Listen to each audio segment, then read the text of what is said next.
Praise the lord. Good evening అండి. Day 7 part 2లో ఆదికాండం 42వ అధ్యాయము, 43వ అధ్యాయము, 44వ అధ్యాయం చదువుదాం. ముందుగా ఆదికాండం 42 చాప్టర్.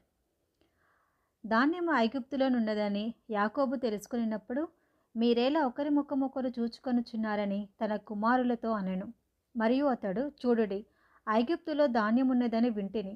మనం చావక బ్రతుకున్నట్లు మీరు అక్కడికి వెళ్ళి మన కొరకు అక్కడ నుండి ధాన్యము కొనుక్కొని రండని చెప్పగా, యోసేపు 10 మంది అన్నలు ఐగుప్తులో ధాన్యము కొనపోయిరి. అయినను ఇతనికి హాని సంభవించుదురేమో అని యాకోబు యోసేపు తమ్ముడు నగు బెన్యామీనును అతని అన్నలతో పంపినవాడు కాడు.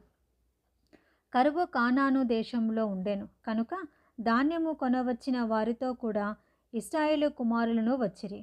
అప్పుడు యోసేపు ఆ దేశమంతటి మీద అధికారి అయి ఉండెను. అతడే ఆ దేశ ప్రజలందరికీ ధాన్యం అమ్మకము చేయవాడు. కనుక యోసేపు సహోదరులు వచ్చి ముఖములు నేలకు మోపి అతనికి వందనము చేసిరి. యోసేపు తన సహోదరులను చూచి వారిని గుర్తుపట్టి వారికి అన్యుల వలె కనబడి వారితో కఠినముగా మాట్లాడి, మీరెక్కడ నుండి వచ్చితిరని అడిగాను. అందుకు వారు, ఆహారం కొనుటకు కానాను దేశం నుండి వచ్చితమనిరి. యోసేపు తన సహోదరులను గుర్తుపట్టాను, కానీ వారతని గుర్తుపట్టలేదు. యోసేపు వారిని గూర్చి తాను కనిన కలలను జ్ఞాపకం చేసుకొని, మీరు వేగులవారు, ఈ దేశము గుట్టు తెలుసుకొన వచ్చిత్రని వారితోననగా, వారు, లేదు ప్రభువా, నీ దాసులమైన మేము ఆహారం కొనుటకే వచ్చితిమి. మేమందరం ఒక మనిషిని కుమారులము. మేము యథార్థవంతులమే కానీ నీ దాసులమైన మేము వేగులవారము కామని అతనితో చెప్పిరి. అయితే అతడు, లేదు, ఈ దేశము గుట్టు తెలుసుకున్నటకే వచ్చిత్రని వారితో అనెను. అందుకు వారు, నీ దాసులమైన మేము 12 మంది సహోదరులము, కానాను దేశంలోనున్న ఒక్క మనిషిని కుమారులము. ఇదిగో, కనిష్ఠుడు నేడు మా తండ్రి యొద్ద ఉన్నాడు, ఒకడు లేడు అని ఉత్తరమిచ్చిరి. అయితే యోసేపు, మీరు వేగుల వారని నేను మీతో చెప్పిన మాట నిజమే. దీనివలన మీ నిజము తెలియబడును. ఫరో జీవం తోడు మీ తమ్ముడు ఇక్కడికి వచ్చితేనే గాని మీరు ఇక్కడ నుండి వెళ్ళకూడదు. మీ తమ్ముని తీసుకొని వచ్చుటకు మీలో ఒకరిని పంపుడి. అయితే మీరు బంధింపబడి ఉందురు. అట్లు మీలో సత్యమున్నదో లేదో మీ మాటలు శోధింపబడును. లేనిడెలా ఫరో జీవం తోడు మీరు వేగులవారని చెప్పి వారిని 3 దినములు చెరసాలలో వేయించెను. 3వ దినమున యోసేపు వారిని చూచి, నేను దేవునికి భయపడవాడను. మీరు బ్రతికినట్లు దీని చేయుడి. మీరు యథార్థవంతులైతిరా, మీ సహోదరులలో ఒకడు ఈ చెరసాలలో బంధింపబడవలెను. మీరు వెళ్ళి మీ కుటుంబముల కరువు తీరుటకు ధాన్యము తీసుకొని పోవుడి. మీ తమ్ముని నా యొద్దకు తీసుకొని రండి. అట్లు మీ మాటలు సత్యమైనట్టుగా నాకు కనబడును కనుక మీరు చావరని చెప్పాను.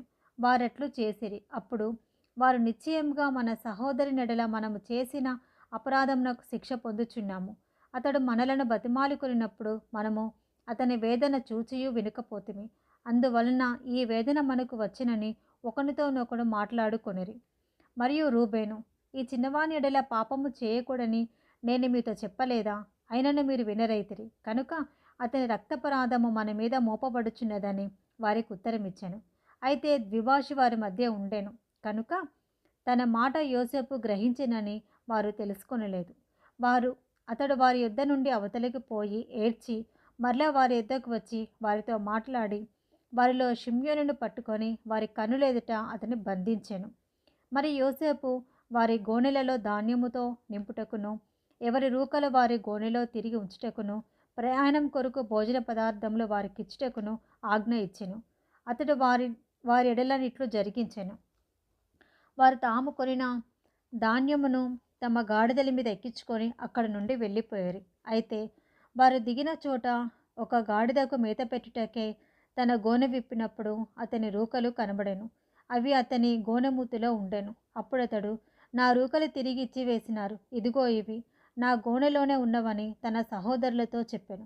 అంతటా వారి గుండె చెదిరిపోయిన వారే జడిసి, ఇదేమిటి, దేవుడు మనకిట్లు చేసినని ఒకనితో ఒకడు చెప్పుకొనిరి.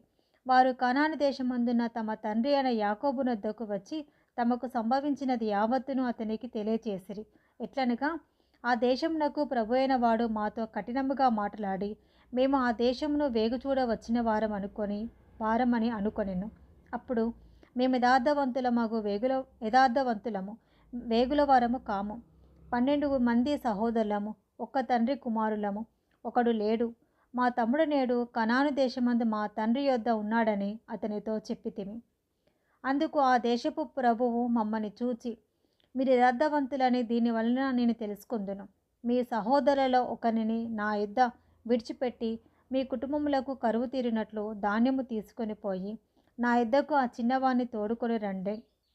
అప్పుడు మీరు యథార్థవంతులే కానీ వేగిలవారు కారని నేను తెలుసుకొని మీ సహోదరుని మీకు అప్పగించెదను. అప్పుడు మీరు ఈ దేశమందు వ్యాపారం చేసుకొని వచ్చునని చెప్పెననిరి. వారు తమ గోనెలను కుమ్మరించినప్పుడు ఎవరి రూకల మూట వారి గోనెలో ఉండెను. వారును వారి తండ్రియు ఆ రూకల మూటలు చూచి భయపడేరి. అప్పుడు వారి తండ్రి అయిన యాకోబు వారిని చూచి, మీరు నన్ను పుత్రహీనుడిగా చేయుచున్నారు. యోసేపు లేడు, షిమ్యోను లేడు, మీరు బెన్యామీనును కూడా తీసుకొని పోవుదురు. ఇవన్నీ నాకు ప్రతికూలముగా ఉన్నవని వారితో చెప్పెను. అందుకు రూబేను, నేను అతనిని నీ యొద్దకు తీసుకొని రాని ఎడల నా 2 కుమారులను నీవు చంపవచ్చును. అతను నా చేతికి అప్పగించుము. అతన్ని మరలా నీ యొద్దకు తీసుకొని వచ్చి అప్పగించదనని తన తండ్రితో చెప్పాను. అయితే అతడు, నా కుమారుని మీతో వెళ్ళనీయను.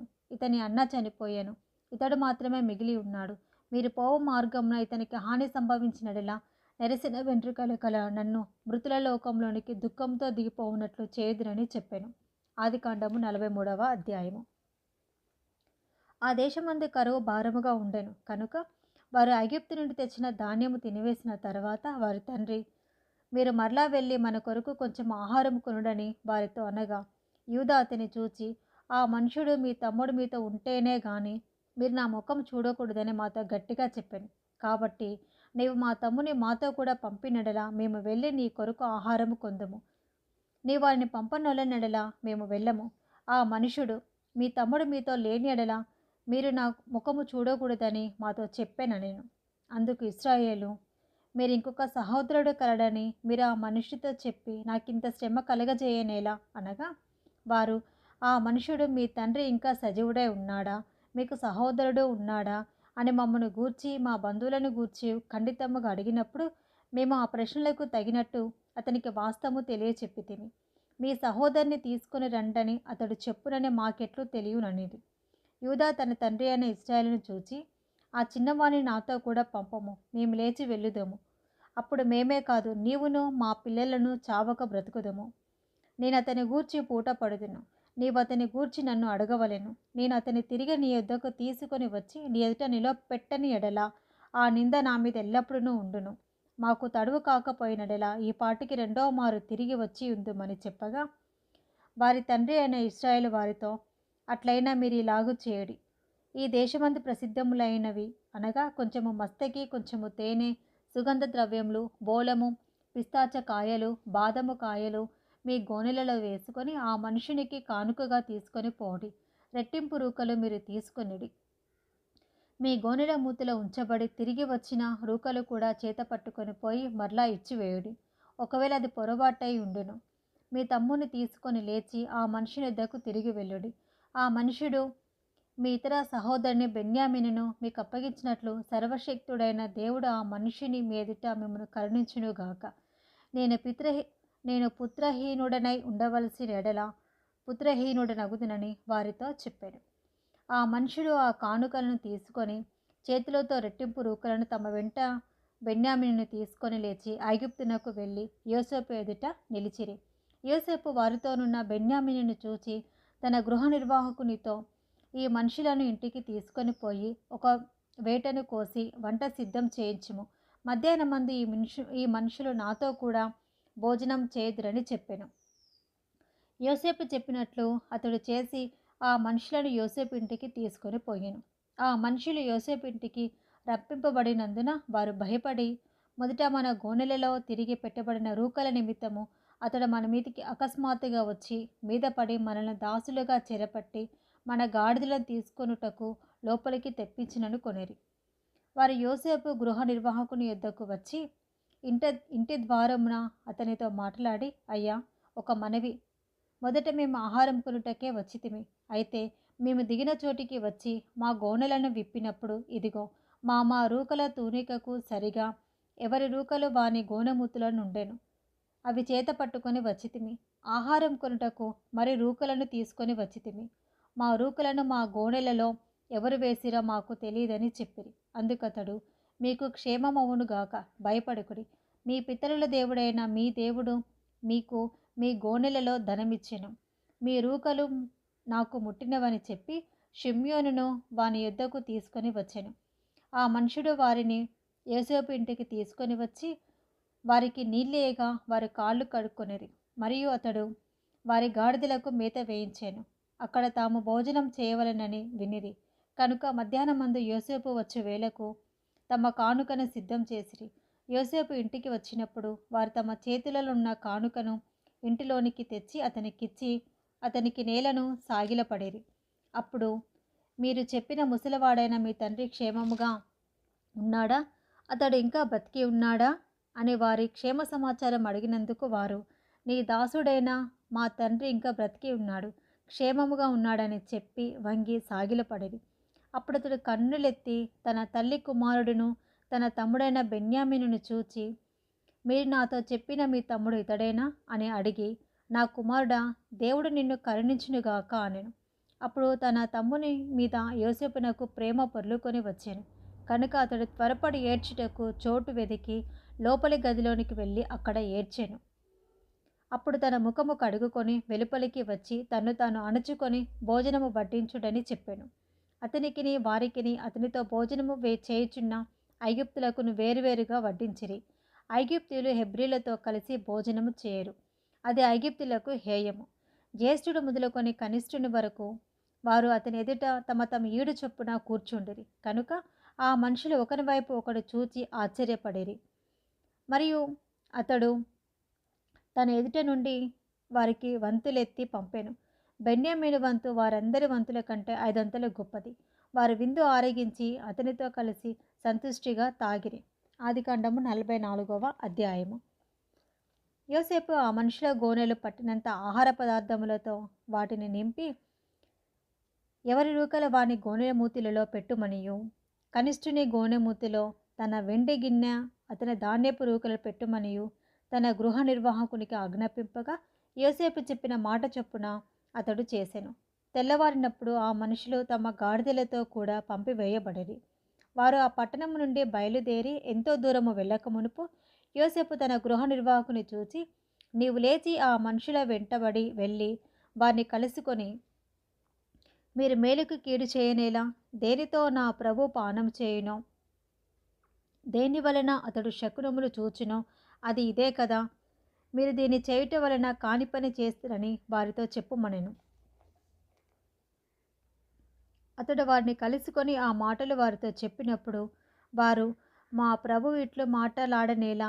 ఇట్టి పని చేయుట నీ దాసులకు దూరమవును గాక. ఇదిగో, మా గోనెల మూతులలో మాకు దొరికిన రూకలను కనాను దేశంలో నుండి తిరిగి తీసుకొని వచ్చితిమి. నీ ప్రభు ఇంటిలో నుండి మేము వెండినైనను బంగారంనైనను ఎట్లు దొంగిలింతుము? నీ దాసులలో ఎవని యొద్ద అది దొరుకునో వాడు చచ్చునుగాక. మరియు మేము మా ప్రభువునకు దాసులముగా నుందుమని అతనితో అనిరి. అందుకతడు, మంచిది, మీరు చెప్పినట్టే కానీయుడి. ఎవరి యొద్ద అది దొరుకునో అతడే నాకు దాసుడగును. అయితే మీరు నిర్దోషులగుదురని చెప్పాను. అప్పుడు వారు త్వరపడి ప్రతివాడు తన గోనెను కిందికి దించి దాన్ని విప్పెను. అతడు పెద్దవాడు మొదలుకొని చిన్నవాని వరకు వారిని సోదా చూడగా ఆ గిన్నె బెన్యామీను గోనెలో దొరికెను. కావున వారు తమ బట్టలు చింపుకొని ప్రతివాడు తన గాడిద మీద గోనెలు ఎక్కించుకొని తిరిగి పట్టణమునకు వచ్చిరి. అప్పుడు యూదాయు అతని సహోదరులను యోసేపు ఇంటికి వచ్చిరి. అతడు ఇంకా అక్కడనే ఉండెను. కనుక వారు అతని ఎదుట నేలను సాగిలపడిరి. అప్పుడు యోసేపు, మీరు చేసిన ఈ పని ఏమిటి? నా వంటి మనుషుడు శకునము చూచి తెలుసుకొనునని మీకు తెలియదా అని వారితో అనగా, యూదా ఇట్లనెను, ఏలిన వారితో ఏమి చెప్పగలము? ఏమందుము? మేము నిర్దోషులమని ఎట్లు కనపరచగలము? దేవుడే నీ దాసుల నేరము కనుగొనెను. ఇదిగో, మేమును ఎవని యొద్ద ఆ గిన్నె దొరికిన వాడును ఏలిన వానికి దాసులమగుదమనెను. అందుకతడు, ఇట్లు చేయుట నాకు దూరమవును గాక. ఎవని చేతిలో ఆ గిన్నె దొరికెనో వాడే నాకు దాసుడుగా ఉండును. మీరు మీ తండ్రి యొద్దకు సమాధానముగా వెళ్ళుడని చెప్పగా, యూదా అతన్ని సమీపించి, ఏలినవాడా, ఒక మనవి. నా మాట ఏలిన వానితో తమ దాసుని చెప్పుకొననేమో. తమ కోపము తమ దాసుల మీద రవులు కొననీయకము. తమరు ఫరో అంత వారు కదా. ఏలినవాడు మీకు తండ్రి అయినను సహోదరుడైనను ఉన్నాడా అని తమ దాసులను అడిగాను. అందుకు మేము, మాకు ముసలివాడైన తండ్రియు అతని ముసలితనంలో పుట్టిన ఒక చిన్నవాడును ఉన్నారు. వాని సహోదరుడు చనిపోయాను. వాని తల్లికి వాడొక్కడే మిగిలి ఉన్నాడు. వాని తండ్రి వానిని ప్రేమించుచున్నాడని చెప్పితిని. అప్పుడు తమరు, నేను అతని చూచుటకు అతని నా యొద్దకు తీసుకుని రండని తమ దాసులతో చెప్పితిరి. అందుకు మేము, ఆ చిన్నవాడు తన తండ్రిని విడవలేడు. వాడు తన తండ్రిని విడిచినడలా వాని తండ్రి చనిపోవునని ఏలిన వారితో చెప్పితిమి. అందుకు తమరు, మీ తమ్ముడు మీతో రాని ఎడల మీరు మరల నా ముఖం చూడకూడదని తమ దాసులతో చెప్పితిరి. కాబట్టి నా తండ్రి అయిన తమ దాసుని యొద్దకు మేము వెళ్ళి ఏలిన వారి మాటలను అతనికి తెలియచేసితిమి. మా తండ్రి, మీరు తిరిగి వెళ్ళి మన కొరకు కొంచెం ఆహారం కొనుక్కొని రండని చెప్పినప్పుడు, మేము అక్కడికి వెళ్ళలేము. మా తమ్ముడు మాతో కూడా ఉండి నెడలా వెళ్ళుదాము. మా తమ్ముడు మాతో నుంటేనే గాని ఆ మనిషిని ముఖము చూడలేమని చెప్పితిమి. అందుకు తమ దాసుడైన నా తండ్రి, నా భార్య నాకిద్దరిని కనినని మీరెరుగుదురు. వారిలో ఒకడు నా యుద్ధ నుండి వెళ్ళిపోయాను. అతడు నిశ్చయముగా దుష్టముఖముల చేత చీల్చబడిననుకొంటిని. అప్పటి నుండి అతడు నాకు కనబడలేదు. మీరు నా ఎదుట నుండి ఇతన్ని తీసుకుని పోయిన తర్వాత ఇతనికి హాని సంభవించినడలా నెరసిన వెంట్రుకల గల నన్ను మృతుల లోకంలోనికి దుఃఖంతో దిగిపోనట్లు చేదురని మాతో చెప్పాను. కావున తమ దాసుడైన నా తండ్రి యొద్దకు నేను వెళ్ళినప్పుడు, ఈ చిన్నవాడు మా యొద్ద లేని ఎడల అతని ప్రాణము ఇతని ప్రాణముతో పెనవేసుకొని ఉన్నది కనుక ఈ చిన్నవాడు మా యొద్ద లేకపోవట అతడు చూడగానే చనిపోవును. అట్లు తమ దాసులమైన మేము నెరసిన వెంట్రుకలు గల తమ దాసుడైన మా తండ్రిని మృతుల లోకంలోనికి దుఃఖంతో దిగిపోనట్లు చేదము. తమ దాసుడనైన నేను ఈ చిన్నవాణిని గూర్చి నా తండ్రికి పూటబడి, నీ యొద్దకు నేను అతన్ని తీసుకొని రాని ఎడల నా తండ్రి దృష్టి యందు ఆ నింద నా మీద ఎల్లప్పుడూ ఉండునని చెప్పితిని. కాబట్టి తమ దాసుడనైన నన్ను ఈ చిన్నవానికి ప్రతిగా ఏలిన వారికి దాసునిగా ఉండనిచ్చి, ఈ చిన్నవాణ్ణి తన సహోదరులతో వెళ్ళనిమ్ము. ఈ చిన్నవాడు నాతో కూడా లేని ఎడల నా తండ్రి యొద్దకు నేను ఎట్లు వెళ్ళగలను? వెళ్ళినడల నా తండ్రికి వచ్చే అపాయము చూడవలసి వచ్చునని చెప్పెను. ఇది ఈరోజు భాగము డే 7. ప్రైజ్ లార్డ్ అందరికీ. God bless you all.